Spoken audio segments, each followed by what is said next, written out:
بسم اللہ الرحمن الرحیم رب اشرح لی صدری ویسر لی امری واحلل عقدۃ من لسانی یفقہوا قولی۔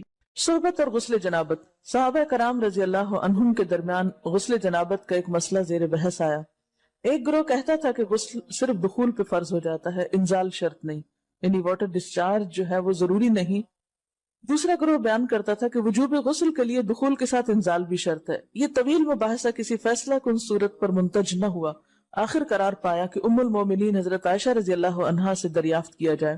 حضرت عائشہ نے کہا کہ رسول اللہ صلی اللہ علیہ وسلم نے فرمایا، اذا جلس بین شعبها الاربع ومس الختان الختان فقد وجب الغسل۔ جب مرد عورت کی چار شاخوں کے درمیان بیٹھ جائے اور اس کا محل ختنہ عورت کے محل ختنہ کے ساتھ مس کرے تو غسل واجب ہو جاتا ہے۔ تو مسئلہ یہ ثابت ہوا کہ صرف دخول پر ہی مرد اور عورت جنبی ہو جاتے ہیں اور ان پہ غسل واجب ہو جاتا ہے، انزال یعنی منی کا نکلنا شرط نہیں۔ جنابت کے احکام۔ وجوب غسل کی حالت کو حالت جنابت کہتے ہیں۔ وجوب غسل یعنی جب غسل واجب ہو جاتا ہے تو اس حالت کو جنابت کہتے ہیں۔ جنابت کا لفظ جم سے، جم پہلو کو کہتے ہیں، نہیں بچنا۔ مندرجہ ذیل چار حالتوں میں مسلمان مرد اور عورت پر غسل کرنا فرض ہو جاتا ہے۔ نمبر 1، جوش کے ساتھ منی خارج ہونے کے بعد، اس میں احتلام بھی داخل ہے، یعنی کوئی ایسا خواب آئے یا ویسے۔ نمبر 2، صحبت کے بعد یعنی سیکشول انٹرکورس کے بعد۔ نمبر 3، حیض کے بعد۔ نمبر 4، نفاس کے بعد یعنی بچے کی پیدائش کے بعد۔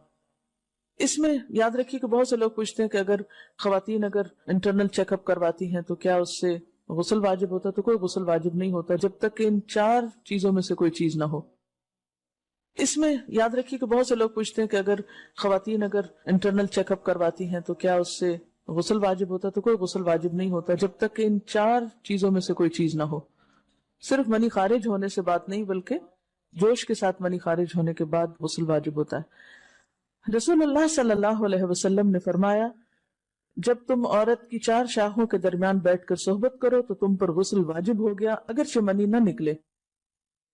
آپ نے غور کیا ہوگا کہ طہارت کے مسائل بہت تفصیل کے ساتھ اور اپنے اندر بہت ڈیٹیلز رکھتے ہیں، اور بہت سے موضوعات ایسے ہیں کہ جو انسان کی ظاہری زندگی نہیں بلکہ اس کی نجی اور ذاتی زندگی سے متعلق بھی ہیں، لیکن اس طرح پبلکلی ان کو پڑھانا اور ان کو سکھانا یہ بھی ایک ضرورت ہے، کیونکہ آپ صلی اللہ علیہ وسلم نے انصار کی خواتین کی تعریف کی کہ انصار کی خواتین کتنی اچھی ہیں جنہیں حیا دین کا علم حاصل کرنے سے نہیں روکتا۔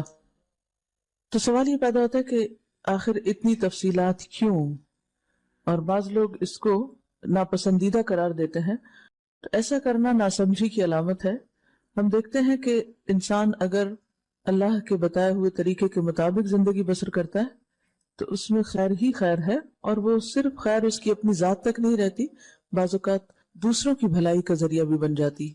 عورت کو بھی احتلام ہوتا ہے۔ ام المومنین حضرت سلمہ رضی اللہ عنہا روایت کرتی ہیں کہ حضرت ام سلیم نے رسول اللہ صلی اللہ علیہ وسلم سے کہا، اے اللہ کے رسول، یقیناً اللہ حق سے نہیں شرماتا، یعنی حق بات اور ایک ضروری بات جو ہے اس کو واضح کرنا ضروری ہوتا ہے، اور اس معاملے میں شرم سے کام نہیں لینا چاہیے، کہیں ایسا نہ ہو کہ انسان انجانے میں غلط کام کرتا رہے۔ تو یہ کہہ کر انہوں نے مسئلہ پوچھا، کیا عورت پر غسل ہے جبکہ اس کو احتلام ہو؟ آپ نے فرمایا ہاں، لیکن جب پانی کا نشان دیکھے یعنی منی دیکھے۔ اس پر حضرت ام سلمہ نے شرم سے منہ چھپا لیا اور عرض کیا، اے اللہ کے رسول، کیا عورت کو بھی احتلام ہوتا ہے؟ آپ نے فرمایا ہاں ہوتا ہے، تیرا داہنا ہاتھ خاک آلود ہو، یعنی ایک پیار کی ڈانٹ تھی۔ اور اس میں ہو سکتا ہے کہ مزاج کا فرق ہو، بعض خواتین کے ساتھ ایسا نہ ہو اور بعض کے ساتھ ایسا ہو، لیکن اس میں جو اصل چیز ہے وہ ایکسیسو واٹر ڈسچارج ہے۔ اس میں کہیں ایسا نہ ہو کہ لیکوریا وغیرہ کے ساتھ اس کو ریلیٹ کر دیا جائے، دونوں چیزوں میں فرق ہے۔ اور احتلام جو ہے وہ سوتے وقت ہوتا ہے، یعنی سو کر اٹھنے پر اگر انسان اپنے کپڑوں پر زیادہ ڈسچارج دیکھے، خواہ کوئی خواب یا کوئی فیلنگ یاد نہ بھی ہو، تو پھر غسل کرنا ضروری۔ معلوم ہوا کہ عورت یا مرد نیند سے اٹھ کر اگر تری یعنی نشان منی دیکھیں تو یہ احتلام کی علامت ہے، لہٰذا ان پر غسل کرنا فرض ہو جاتا ہے۔ اور اگر احتلام کی کیفیت انہیں یاد ہو لیکن نشان نہ پائیں، یعنی خواب یاد ہے لیکن کوئی سامنے علامت نہیں، تو غسل فرض نہیں ہوگا۔ ایسی صورت میں شک کی ضرورت نہیں ہے کہ نہیں وہ میں نے خواب دیکھا اور مجھے خواب بالکل صحیح یاد ہے تو مجھے نہانا چاہیے. نہیں، محض خواب پر نہیں نہایا جائے گا جب تک کہ فزیکلی کوئی ایسی چیز سامنے دیکھی نہ جائے. حضرت ام سلمہ روایت کرتی ہیں کہ میں نے کہا اے اللہ کے رسول صلی اللہ علیہ وسلم، میں اپنے سر کے بال خوب مضبوط گوندتی ہوں، کیا میں انہیں غسل جنابت کے وقت کھولا کروں؟ آپ نے فرمایا ان کا کھولنا ضروری نہیں، تیرے لیے یہی کافی ہے کہ 3 لپ پانی اپنے سر پر ڈالے، پھر اپنے سارے بدن پر پانی بہائے، پس تو پاک ہو جائے گی. یعنی بالوں کی جڑیں بھیگنا، سکن بھیگنا ضروری ہے، سارے بال کھولنا ضروری نہیں ہے. جنبی کے بالوں کا مسئلہ. حضرت عائشہ کو خبر ملی کہ حضرت عبداللہ ابن عمرو عورتوں کو غسل جنابت کے لیے بال کھولنے کا حکم دیتے ہیں. فرمانے لگی ابن عمرو پر تعجب ہے، انہوں نے عورتوں کو تکلیف میں ڈال دیا، وہ انہیں سر منڈوانے کا حکم کیوں نہیں دے دیتے؟ یہ حضرت عائشہ کی ڈانٹ تھی. یعنی وہ یہ تو کہنے کہ عورتیں بال کھول کھول کے نہائیں تو وہ پھر سیدھا یہی کہے کہ عورتیں بال منڈوا لیں. میں اور رسول اللہ صلی اللہ علیہ وسلم ایک ہی برتن میں غسل کرتے اور میں اپنے بال کھولے بغیر سر پر 3 چلو سے زیادہ پانی نہیں ڈالتی تھی. معلوم ہوا کہ غسل جنابت کے لیے بال کھولنے کی ضرورت نہیں، مگر یہ حکم صرف غسل جنابت کا ہے. غسل حیض کے لیے بالوں کا کھولنا ضروری ہے کیونکہ وہ مہینے میں ایک دفعہ ہے. حضرت عائشہ سے روایت ہے کہ انہیں رسول اللہ صلی اللہ علیہ وسلم نے غسل حیض کے لیے فرمایا اپنے بال کھولو اور غسل کرو. اس میں آپ دیکھیے کہ دونوں چیزوں میں فرق کیوں ہے، دونوں کی نوعیت فرق ہے.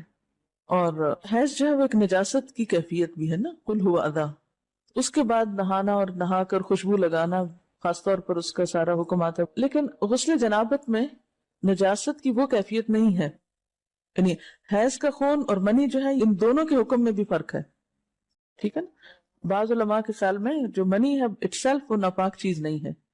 اگر کسی کپڑے وغیرہ کو لگ گئی تو وہ کپڑا ناپاک نہیں، اگر اس کو خشک ہونے پر کھرچ کے صاف کر دیا جائے تو کپڑا صاف ہو جائے گا. لیکن خون حیض پر آپ صلی اللہ علیہ وسلم کیا فرمایا؟ چٹکیوں سے مل مل کے اس کو صاف کر کے دھوئے.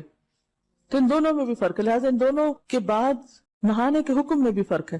ایک میں بال کھولے جائیں گے اور بال بھی دھوئے جائیں گے اور بالوں کی جڑیں بھی دھوئی جائیں گی، جبکہ دوسرے عام غسل جنابت میں بال کھولنا اور پورے بال دھونا شرط نہیں. بہت سی بچیاں ایسی جن کی شادی ہوتی ہے اور اس کے بعد انہیں ان مسائل کا پتہ نہیں ہوتا، یا تو وہ شرم کے بارے نہاتی نہیں، یا نہاتی ہیں تو پھر وہ پورے بال دھو دھو کے سکھانے میں اور ان چیزوں میں اتنا وقت ضائع کر دیتی ہیں کہ پھر بعضوں کے شوہر کی نافرمانی اور آپس کے تعلقات میں ٹینشن، لوگوں کا خوف. تو اگر دین کا صحیح مسئلہ پتا ہو تو انسان ان تمام مشقتوں سے بچ جاتا ہے اور ایک نارمل روٹین کی لائف گزار سکتا ہے. اس میں کیا صرف 3 کپ پانی، 3 لپ پانی، یعنی 3 دفعہ کیوں کہ اگر ایک دفعہ ڈالنے سے پوری طرح نہیں بھیگا آپ یہ بھی کر سکتے ٹیپ کے آگے سر کر کے تو ساری اسکن جو ہے سر کی اس کو آپ گیلا کر لیں، پیچھے سے بال جو ہیں اگر لمبے ہیں تو ان کو ایک طرف کر دیں تاکہ پورے بال نہ دھونے پڑے، نہ سکھانے پڑے، نہ خشک کرنے پڑے، اور باقی جسم پہ پانی بہا لیں. دوسری صورت یہ ہے کہ مگ میں پانی لے کے تو اس کو آپ تھوڑا تھوڑا کر کے پورے کو ایک دفعہ کریں، پھر اس کے بعد دوبارہ کریں اور تیسری دفعہ رول کر کے بالوں کو پیچھے سے شاور کیپ ڈال لیں اور باقی جسم پھر دھو لیں. شاور کیپ سے کیا ہوتا ہے عام طور پر کہ پیچھے کے جو سارے لمبے بال ہیں پھر وہ نیچے گر کے گیلے نہیں ہوتے، وہ آپ کے سر پہ ٹک جاتے ہیں. تو سر کی اسکن دھوئیں اور بالوں کو جوڑے کی شکل میں باندھ کے اوپر شاور کیپ پہن کے پھر باقی جسم کو اچھی طرح دھو لیں.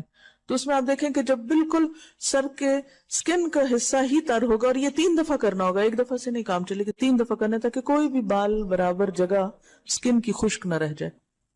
تو اس سے کیا ہوگا کہ جتنا کم بال گیلے ہوں گے اتنے کم دیر میں ان کو خشک بھی کیا جا سکتا ہے اور کسی بھی مشقت کے بغیر انسان نماز پڑھ سکتا ہے.